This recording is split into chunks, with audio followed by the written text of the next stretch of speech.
Serious ആയിട്ട് comment എന്ന് പറയുന്നത് ഞാൻ എന്താ ഫുൾ ടൈം ഇവളെ കൂടെ കുറച്ച് ഹെൽത്ത് ഇഷ്യൂസ് ഉള്ള ഒരാളാണ്. അതായത് ബ്ലോക്കും ഹാർട്ട് അറ്റാക്ക് അല്ല, ഹാർട്ട് അറ്റാക്ക് വന്നിട്ട് 5 ബ്ലോക്ക് ഒക്കെ ഉള്ള എനിക്ക് ആദ്യം അങ്ങനെ ഡ്രസ്സ് വാങ്ങി വെക്കാൻ പാടില്ല, അല്ലെങ്കിൽ സാധനങ്ങൾ വാങ്ങി വെക്കാൻ. ഞാൻ എത്ര പട്ടിണി കിടന്നാലും എത്ര തിന്നാതിരുന്നു കഴിഞ്ഞാലും ഞാൻ തടി ഉണ്ടാവും. അതിന്റെ നേച്ചറാണ്. അത് കണ്ടിട്ട് തടി എന്ന് പറഞ്ഞിട്ട് കമന്റ് ഇട്ടിട്ട് കാര്യം.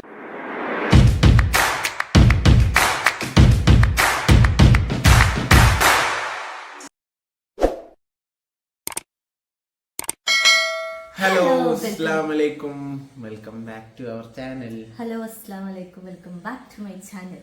അതിൻ്റെല്ലേ ഞാനും പറഞ്ഞു. സോ ഇന്ന് നമ്മൾ കുറച്ച് സീരിയസ് ആയിട്ടുള്ള വീഡിയോ ആണ്. കോമഡി ആക്കരുത്.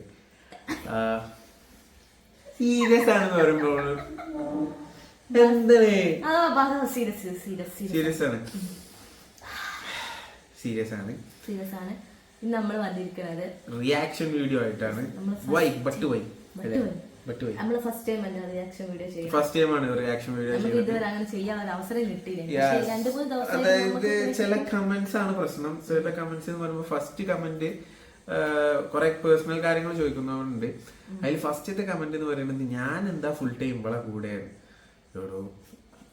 എന്റെ വൈഫ് അതായത് ഓൾ പ്രഗ്നന്റ്, അത് 8ാം മാസം. എന്റെ കെയറിങ് ഏറ്റവും കൂടുതൽ വേണ്ട സമയം. ആ സമയത്ത് ഇപ്പൊ ഇവിടെ മാമന് മാത്രമാണ് ഇവിടെ വീട്ടിലുള്ളത്.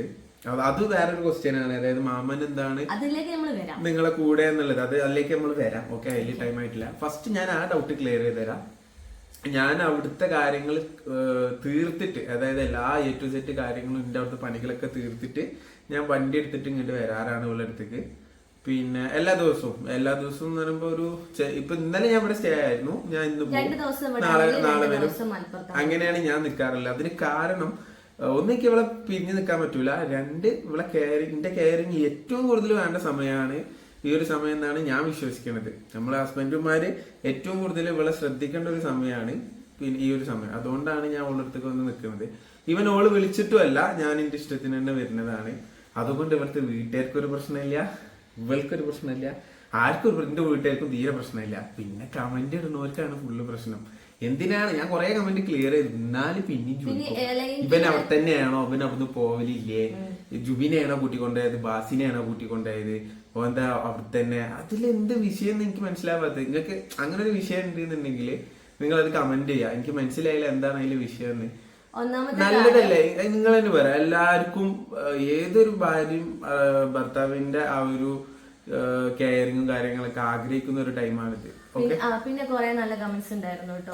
പ്രവാസികളായ ആൾക്കാർക്ക് ഭർത്താക്കന്മാര് ഈ ഒരു ടൈമിൽ ഇല്ലാത്തപ്പോ ഭയങ്കര സങ്കടമാണ്, ഭയങ്കര മിസ്സിംഗ് ആണ് പറഞ്ഞിട്ട് കുറെ അങ്ങനെ പോസിറ്റീവ് ഇടുന്നവരുണ്ട്. ബട്ട് മിക്കതും നെഗറ്റീവ് ഓളീസ് തന്നെയാണ്. അതായത് ഞാൻ പറഞ്ഞല്ലോ, ഇപ്പൊ ജുബിനെയാണോ കൂട്ടിക്കൊണ്ടായത്, ബാസിനെയാണോ കൂട്ടിക്കൊണ്ടായത് എന്നൊക്കെ പറഞ്ഞിട്ടുള്ള ഓരോ ട്രോള് ലെവൽ കമന്റുകള്. ചിലപ്പോ ഫണ്ണി ആയിട്ട് ഉദ്ദേശിച്ചതായിരിക്കാം, പക്ഷെ നെഗറ്റീവായിട്ട് ഉദ്ദേശിക്കുന്നവർ ഒരുപാട് ഉണ്ടായില്. അതിൽ ഞാൻ അവരോട് ചോദിക്കുന്നത് ശരിക്കും റിയാക്ഷൻ അല്ലേ, ഞാൻ അവരോട് ചോദിക്കണം എന്താണ് പ്രശ്നം, അതിലെന്താണ് പ്രശ്നം. ഞാൻ അങ്ങനെ വന്ന് നിൽക്കുന്നതില് എവിടെയെങ്കിലും പറഞ്ഞിട്ടുണ്ടോ, മതത്തിലോ അല്ലെങ്കിൽ ഞാൻ അല്ലാതെ പറഞ്ഞിട്ടുണ്ടോ ഈ സമയത്ത് ഭാര്യന്റെ അടുത്ത് പോയി നിൽക്കാൻ പാടില്ല, അല്ലെങ്കിൽ അവളെ കെയർ ആക്കാൻ പാടില്ല, അവളെ കൂടെ നിൽക്കാൻ പാടില്ല, അങ്ങനൊന്നുമില്ല. അതൊക്കെ വെറുതെ. എന്നാ പിന്നെ ഭർത്താവിന്റെ വീട്ടിൽ ഭാര്യ ഇത്ര കാലം നിന്നപ്പോ നിങ്ങളാരും ചോദിച്ചില്ലല്ലോ ഈ എന്തുകൊണ്ട് ബാസിന്റെ വീട്ടിൽ പോയി നിൽക്കുന്നു. അപ്പൊ ഭർത്താവിന് കോമൺ ആയിട്ട് തന്നെ ഭാര്യ വീട്ടിൽ നിൽക്കാനുള്ള അവകാശമുണ്ട്. ഉണ്ടെങ്കിലും ഇല്ലെങ്കിലും എനിക്കത് വിഷയമല്ല. ഞാൻ എന്തായാലും നിൽക്കും, എനിക്ക് പ്രശ്നമല്ല. ബട്ട് അതിങ്ങനെ കമന്റ് ഇടുന്നത് ഭയങ്കര അരോചകനാണ്. ദയവ് ചെയ്ത് ആരും അതിൽ കമന്റ് ഇടൂല. പിന്നെ നേരം പോക്കി ഇടുന്നവരുണ്ടാവും, ചിലപ്പോ അങ്ങനെ ആയിരിക്കും. പിന്നെ രണ്ടാമത്തെ വിഷയം, എന്തുകൊണ്ട് ജുബിയും ജുബിയുടെ ഉമ്മയൊക്കെ മാമന്റെ വീട്ടിൽ നിൽക്കുന്നു. മാമന്റെ വീട്ടിലല്ല, മാമൻ നമ്മളെ കൂടെയാണ് നിൽക്കുന്നത്. അതിന് ഒന്നാമത്തെ കാരണം മാമന് കുറച്ച് ഹെൽത്ത് ഇഷ്യൂസ് ഉള്ള ഒരാളാണ്. അതായത് ബ്ലോക്കും ഹാർട്ട് അറ്റാക്ക് അല്ല, ഹാർട്ട് അറ്റാക്ക് വന്നിട്ട് 5 ബ്ലോക്ക് ഒക്കെ ഉള്ള ആളാണ്.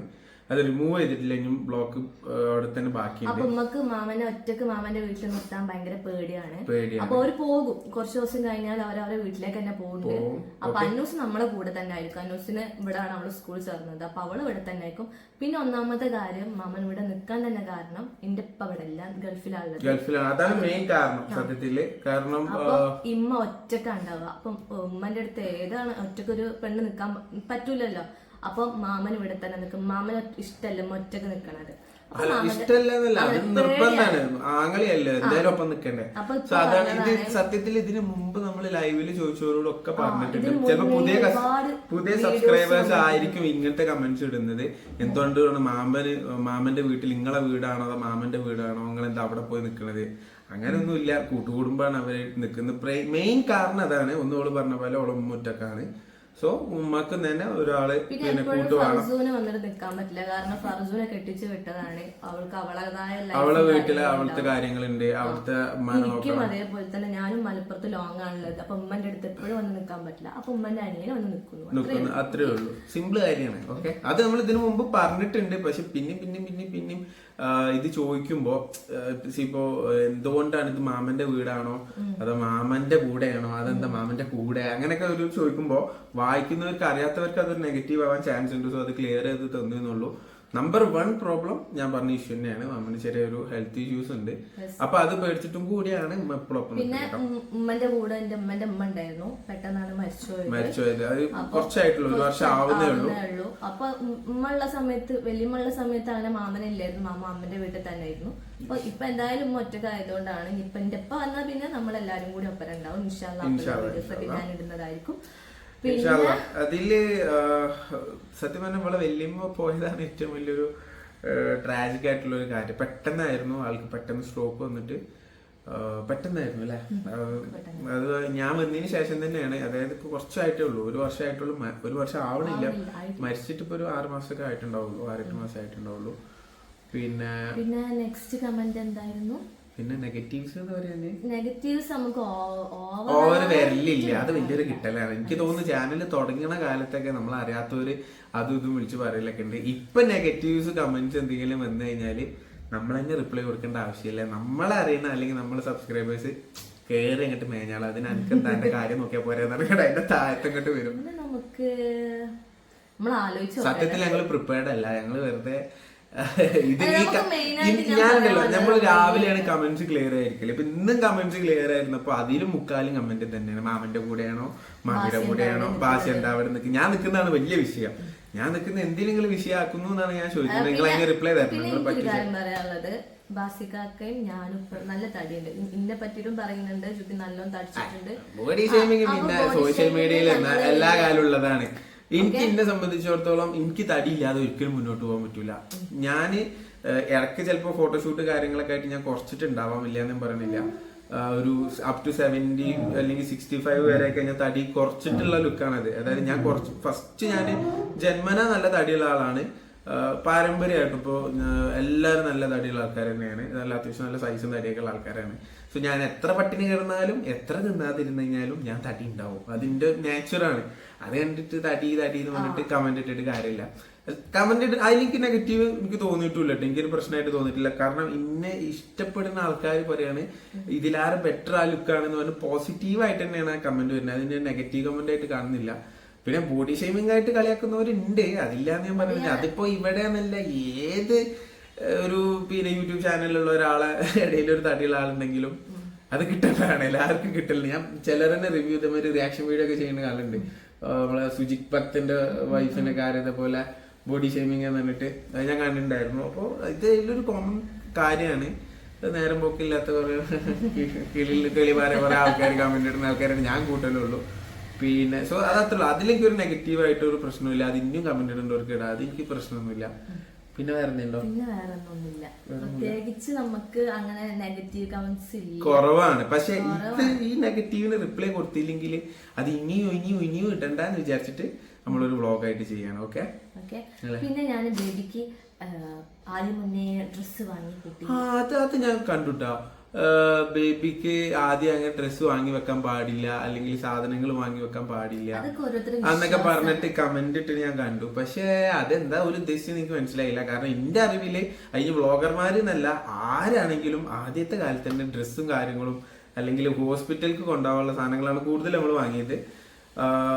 ആ സാധനങ്ങളൊക്കെ വാങ്ങി വെക്കും. കാരണം അപ്പത്തെ ഒരു സിറ്റുവേഷൻ, അപ്പത്തെ മാനസിക നില അല്ലെങ്കിൽ അപ്പത്തെ സിറ്റുവേഷൻ എന്താ നമുക്ക് അറിയില്ലല്ലോ. സോ ആദ്യം മുൻകൂട്ടി വാങ്ങി വെക്കൽ തന്നെയാണ് എല്ലാവരും എന്നാണ് എന്റെ വിശ്വാസം.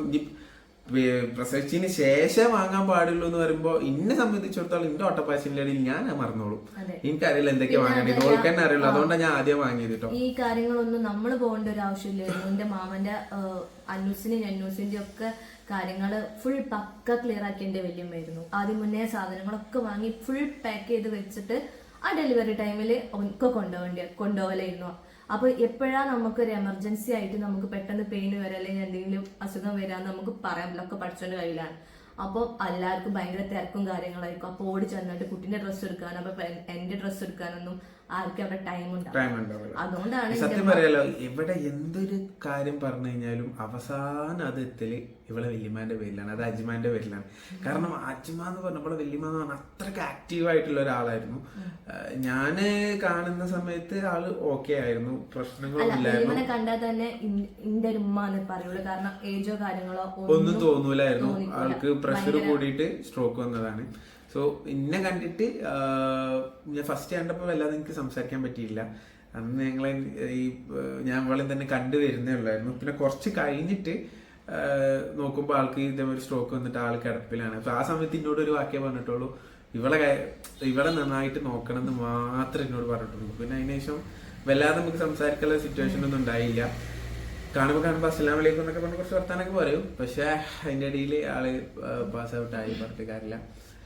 അത് നമ്മൾ ഇതിലും പറഞ്ഞില്ലല്ലേ? ഇല്ല, വല്യമ്മ ഒരു സംഭവം. ഞങ്ങളിപ്പോ ഇന്നലെ രാത്രി കൂടി ഇവളമ്മ അങ്ങനെ തന്നെ എന്തെങ്കിലും ഒരു കാര്യം പറഞ്ഞു കഴിഞ്ഞാല് എനിക്കത് നോക്കേണ്ട ആവശ്യമില്ലേനു, അത് ഉമ്മ നോക്കിയേനു, ഉമ്മേനെ അതിന് ഓടിപ്പാടി നടക്കലെന്നൊക്കെ പറയും. സോ ആളൊരു സംഭവമായിരുന്നു എന്ന് തന്നെ പറയാം. ഓക്കെ, അപ്പൊ നമ്മൾ പറഞ്ഞു കാട് കയറി പോയി. അപ്പൊ ഇതാണ് നമ്മളെ റിയാക്ഷൻ വീഡിയോ. ഒരു റിയാക്ഷനും ഇല്ലാത്തൊരു റിയാക്ഷൻ വീഡിയോ. പക്ഷെ ഞങ്ങൾക്ക് ഞാൻ പറഞ്ഞില്ല, പ്രത്യേകിച്ച് ആ മാമന്റെ കാര്യം പിന്നെ എന്റെ കാര്യം അത് ഞങ്ങൾക്ക് ക്ലിയർ ചെയ്തേ പറ്റുള്ളൂ. ഇല്ലെങ്കിൽ ഇനിയും കമന്റ്സ് വന്നോണ്ടിരിക്കും. അതിന്റെ ആവശ്യമില്ല. ഓക്കെ, ഇനി കമന്റ് ഇടുന്നവർ ഇട്ടോട്ടെ, അതല്ല. ബട്ട് അതിന്റെ ആവശ്യം ചിലപ്പോ 90 കഴിഞ്ഞിട്ടേക്കും പോവാൻ മതിയാവാം അല്ലേ? അവിടെ കടയിൽ 100 കൂട്ടം പണിയുണ്ട്. ചിലപ്പോ അതുകൊണ്ടൊക്കെ ഇല്ല, ഞാൻ തെണ്ടി നടക്കുന്ന ഒരാളാണ്. വളരെ ഒരു പണിയില്ലാതെ നടക്കുന്ന ഒരാളാണ്. എനിക്ക് പണിക്ക് പോകേണ്ട ഇഷ്ടമല്ല. കണ്ട വേർക്കുന്നുണ്ട്, വേർപ്പിന്റെ അസുഖമുള്ള ആളാണ്. ഇപ്പൊ തന്നെ ഇരുന്നിട്ട് എനിക്ക് മടുത്തു. ഞാൻ നിർത്തില്ല. ഓക്കെ, നാളെ കുറച്ച് അങ്ങോട്ട് ഇനി അടിപൊളി വ്ളോഗുകൾ വരാണ്ട്. കുറെ ഞാൻ അതിനും കൂടിയാണ് ഇവളൊപ്പം വന്ന് നിൽക്കുന്നത്. ഇവൾക്ക് വ്ളോഗും കാര്യങ്ങളൊക്കെ എടുത്തു കൊടുക്കാന്, റീൽസ് എടുത്തു കൊടുക്കാന് ഇവിടെ ആരും ഇല്ല. സോ അതുകൊണ്ട് കൂടിയാണ് ഞാൻ ഇവിടെ വന്ന് നിൽക്കുന്നത് കേട്ടോ. ഓക്കെ, അപ്പൊ നമ്മളെ റിയാക്ഷൻ വീഡിയോ നമ്മൾ ഇവിടെ അവസാനിപ്പിക്കുന്നു. ഇനി ഒരിക്കലും ഇങ്ങനെ ഒരു വീഡിയോ ഉണ്ടാവാൻ ചാൻസ് കുറവായിരിക്കുമല്ലോ. റിയാക്ഷൻ വീഡിയോ നമ്മൾ ചെയ്യൂല, നമുക്ക് ഞങ്ങൾക്ക് താല്പര്യമില്ല. അപ്പൊ ഇതിപ്പോ നമ്മൾ പറഞ്ഞിട്ടില്ലെങ്കിൽ പിന്നെ കമന്റ്സ് ഇങ്ങനെ വന്നോളൂ. ഇപ്പൊ ഞാൻ പറഞ്ഞൊക്കെ മനസ്സിലായില്ല? എനിക്കെന്നെ മനസ്സിലായിട്ടില്ല ഞാൻ എന്താ പറഞ്ഞത്. പിന്നെ ഓർക്ക് മനസ്സിലാവും. എന്നാ ശരി, ബസ്സിലൊക്കെ നിർത്തും. നെക്സ്റ്റ് വീഡിയോയിൽ നമ്മൾ വെറൈറ്റി വേറെ നല്ല അടിപൊളി വീഡിയോ ഒക്കെ ആയിട്ട് വരുന്നതായിരിക്കും. ഞാൻ സെറ്റാണ് ഇപ്പോ, ഫുൾ ടൈം ഓൺ ആണ് ഗൈസ്. അപ്പൊ നെക്സ്റ്റ് വീഡിയോയിൽ കാണാം. Okay, by.